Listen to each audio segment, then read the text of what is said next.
Dead men tell no tales.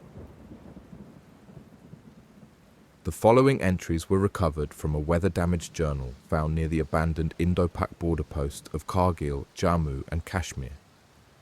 The journal was discovered in the early spring of 2023 by a group of redacted who had taken a route through restricted terrain during an unexpected snowmelt. Some of the names, places and events mentioned in the journal align disturbingly well with classified reports obtained through unofficial sources. The rest is unverifiable. We leave it up to you to decide. Journal of Private Ravi Singh, posted at Kargil, India, March 5th, 1999. The air here is thin. Every breath of air feels like a stab of icy needles to my lungs. I do not know how much longer I can tolerate this. The cold is just too much for me. It's like a knife edge that never dulls, just bites deeper and deeper until you stop noticing. I think that's what frightens me most. The idea that one day I won't feel it anymore. That one day I'll be gone and I won't even know it. We arrived at our post this morning. Just a handful of us in a desolate stretch of the mountains, the kind of place where even the wind sounds lonely. The fog rolls in thick, swallowing everything around us, and the silence stretches for miles. The world beyond it might as well not exist. There is no sky here, no horizon, just an endless pale shroud that muffles everything, even sound. I never thought silence could be so loud. It hums in my ears, but not in a melodic tone, but a somber one. It feels alive. Our orders are simple: hold this position, report movement, and above all, survive. But something feels awfully off. I can't explain it. Maybe it's just the exhaustion from the climb, or the way the mist is grasping everything around us with its cold fingers. The others feel it too. I can tell. No one says it out loud, but we're all glancing over our shoulders more than usual. We know very well that it is not the enemy, not yet, at least. It's the land itself. There always seems like there is something more to it, behind the curtain of the mist, something strange, something sinister. Every time we start walking, we hear steps all around us. Not ours and completely out of rhythm, too light, too deliberate. Our thermosensors don't detect anything either, just the chilling desolation around us. Pit-pat, pit-pat, pit-pat. The sound has seeded itself in my mind, and I can't seem to dibble it away. It is becoming harder to separate what is real and what's not. We lost a man on the way up. An avalanche, they said. We never found his body, just his radio, crackling with static deep in the snow. It's strange. His last words weren't a scream or a call for help, just a whisper, a name, one that I did not recognize. Maybe it was nothing. Maybe the wind is playing tricks on our ears. But as night falls and the fog creeps closer, I keep thinking about that whisper, and about how, just for a second, I thought I heard it again. And this time, it felt closer, too close. I have no choice but to sit here with my comrades and await whatever lies ahead. Jeet is already losing himself, saying that he saw someone waving towards them even though we could clearly see that no one was there. We had come from the same village, with the same aspirations, to become a soldier. Perhaps he was regretting that now, just like me. Sometimes I see things near the corner of my eyes. I try to ignore them, to dismiss them. I keep telling myself that I cannot be as blunt as Jeet. But my eyes are not so dull as to mistake a rock for a figure. Something is out there. I can feel it. March 6th, 1999. I did not sleep. None of us did. Not really. The wind howled through the ridges all night, wailing like something alive. The tent fabric shuddered. The frost bit deep, and the darkness felt heavier than it should have. I kept my rifle close, but against what, I do not know. I always felt threatened, as if something was right behind me. Jeet muttered in his sleep, shifting restlessly. I almost envied him. At least he had the luxury of closing his eyes. I could not keep mine closed even for a minute. I feared that something would happen if I kept them closed. What it was that triggered this thought, I do not know. Actually, I know very well what caused that fear. It was that figure in the corner of my eyes. Not the rock that always seems to appear right where the figure was standing, but the humanoid. the one which watches. I kept my eyes open, staring at the canvas above me, listening to the unnatural silence that fell between the gusts of wind. That was the worst part, the silence.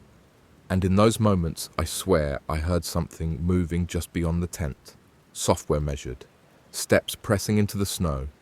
But when I peered outside, there was nothing, just the mist curling like smoke, hiding whatever lay beyond. The rocks glared at me. I was frustrated about the whole ordeal. I know I saw something before, but now it seems I have become just as frayed as Jeet.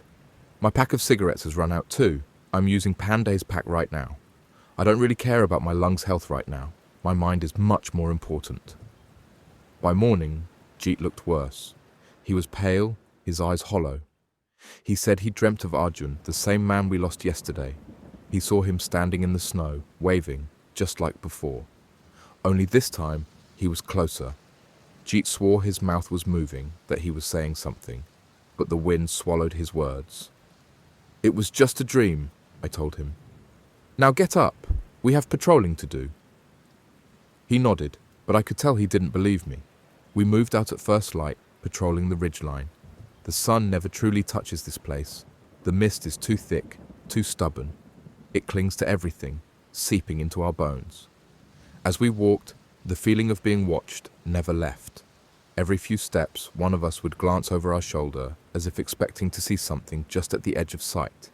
Then, we found the footprints. They shouldn't have been there. No one should have been this far up, except for us.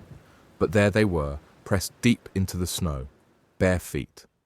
And they led straight into the fog. We followed them.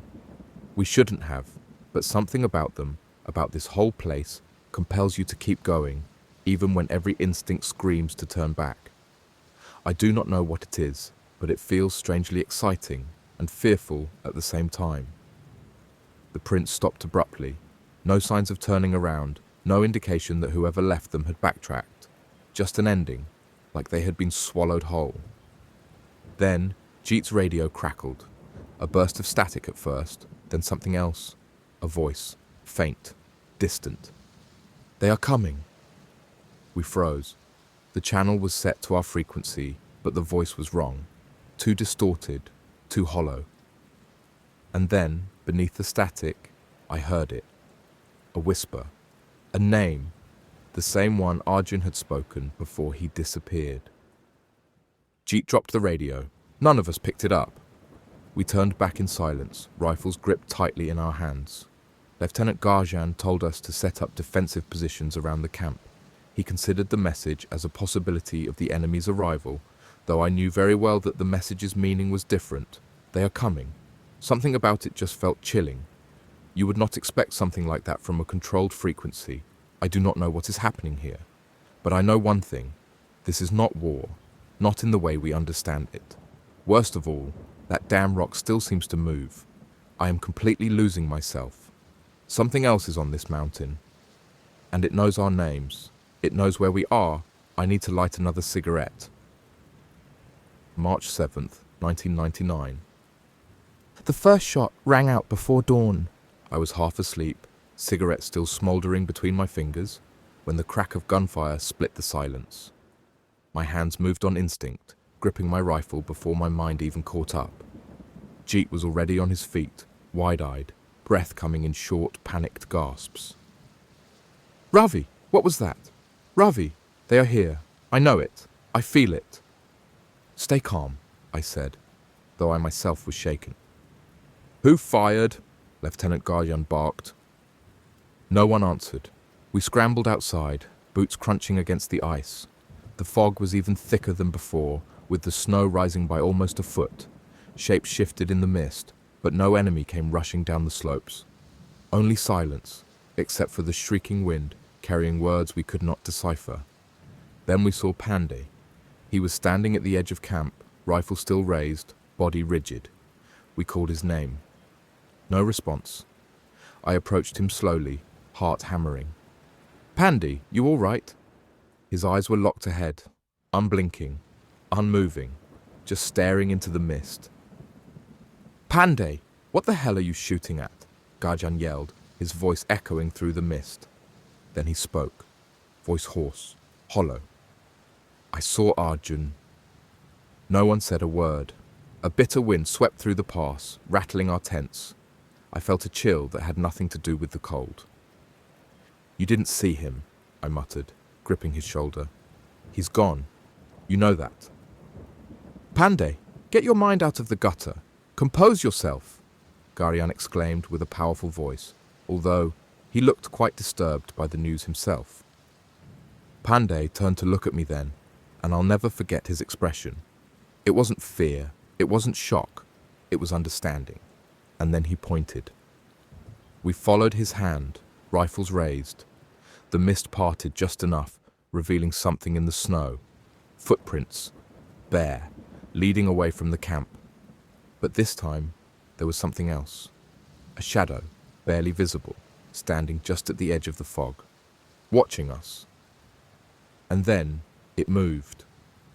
Pandy gasped and then fired again, the muzzle flash splitting the dark. The shadow flinched, jerking backward into the mist like it had been yanked by unseen hands. But before it disappeared completely, I saw it. The face, no eyes, no features, and yet, somehow, I knew it was looking right at me. We stood there for what felt like hours, rifles trained on empty space. No one spoke, no one moved. Darkness surrounded us, with the faint moonlight escaping from the cloud-ridden sky overhead. Then, from the radio strapped to Jeet's belt, the static crackled again. A voice, faint, familiar. They are coming! Hide! We retreated to camp. No one questioned it. No one suggested we follow the prince this time. The lieutenant ordered us to keep our weapons loaded, keep watch in pairs, and not to stray from the tents. None of us argued. I don't know what Pandy saw, I don't know what I saw, but I know one thing for certain now. The dead don't stay buried here, and the mist hides more than just the cold. Now the darkness is around me. I do not know what my eyes are seeing and what they are not. My mind is full of strange things, stuff I cannot explain. I feel like I hear him, Arjun. I hear him calling to me, out of the darkness. I am sure the others hear it too, they just don't speak about it. It's midnight now, and I'm still looking at pure darkness. Nothing around me other than the faint glow of cigarettes and a couple of lanterns. Panday has gone missing. We sent a search party up north. It has been almost 2 hours. None of them have returned yet. They are gone. In the depths of my mind, I know they are gone forever. But the darkness isn't, nor are the voices, nor is the figure beyond the fog. March 8th, 1999. I still can't process what has happened. The air in the camp is heavy, thick with something worse than the cold. Silence, disbelief, the kind of horror that roots itself deep inside and refuses to let go. My mind was right. Never have I been more eager to be wrong, but I was right. They are gone. They never returned. We sat in the dim light of the tent, our breaths visible in the frigid air. No one spoke at first. We were all waiting, hoping for the impossible, that Panday and the others would come back, that this nightmare would end. But deep down, we knew better. Even Garyan was sweating. Jeet was the first to crack. He slammed his fist against the ground, eyes wild, breath coming in short, ragged gasps. "We can't stay here," he muttered, then louder. "We have to go back." Now before we all end up like Pandy, you don't want to wind up like him, do you? Garyan shot him a sharp look. No one is abandoning their post. Get yourself a drink.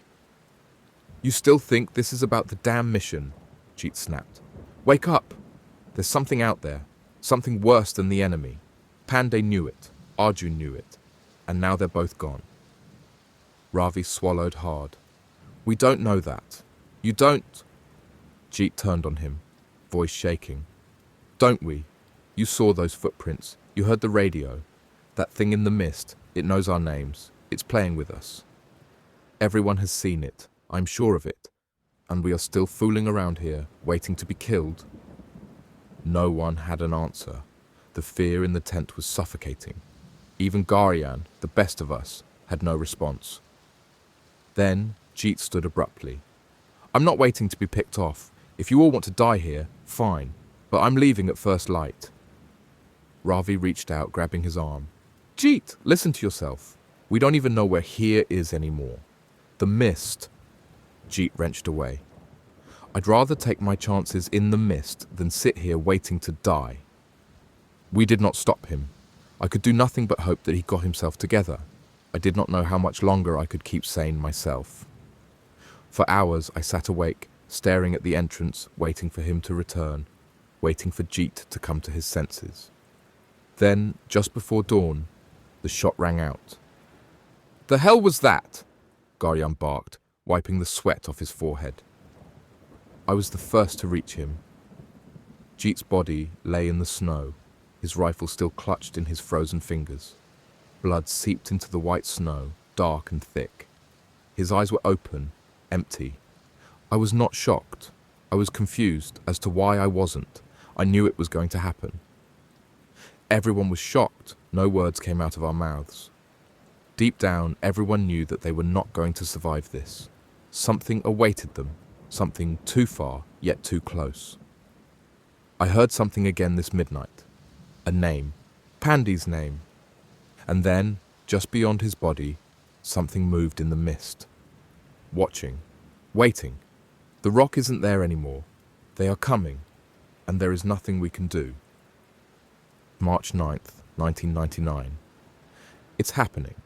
The mist is everywhere now. We can't see 5 feet ahead. We can't see each other. Garyan's shouting orders, but I don't think anyone is listening. The shots are ringing out, but there's nothing to shoot at. They are coming. I saw them. I tried to shoot them. Their ghastly faces, pale and featureless, yet their clothing was unmistakable.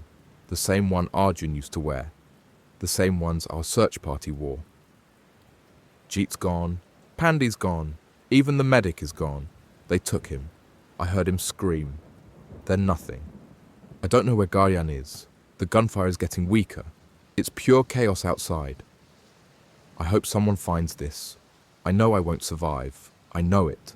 Something is inside the camp. I can hear it moving between the tents. Slow, deliberate. It is whispering to me. It's Panday. He is here. I am going to die. I cow it. I know it.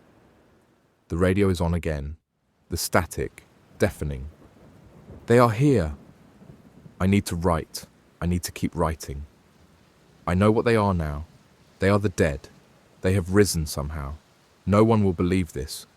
Why am I even writing this? Fuck it. The footsteps are right outside. I hear my name. It's Jeet. No, it's Garyan, is it? The tent fabric is moving. No face. No eyes. They are coming. They are coming. They are calling me. I see them. I see. End of journal entry. The last page is half burnt. I didn't burn the journal.